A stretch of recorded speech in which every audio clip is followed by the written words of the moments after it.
Bəzən insanlar elə başa düşür ki, mediada senzura siyasi formatda olur. Amma tam tərsi. Mən sizə əmin edirəm, kommersiya maraqları əslində jurnalistikanın ən güclü senzura mexanizmidir.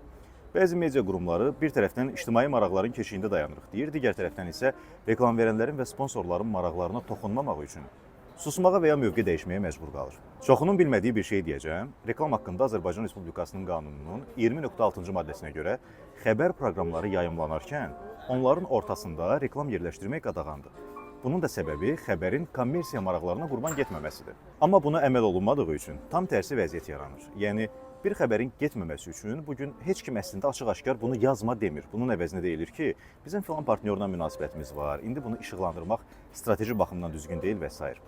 Və bu cümlələr jurnalistə deyir ki, həqiqət vacibdir, amma bir yerə qədər. Kommersiya maraqları o qədər dərin təsir eləyir ki, jurnalist bir müddətdən sonra öz-özünə senzura tətbiq eləməyə başlayır. Artıq redaktor yox, jurnalistin özü düşünür ki, bu xəbəri yazsam sponsorlar narazı qalarmı?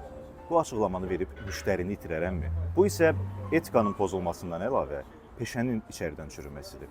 Əgər media qurumları qazancı xəbərin həqiqiliyindən üstün tutursa, o zaman jurnalistika artıq ictimai xidmət yox, korporativ PR-a çevrilir.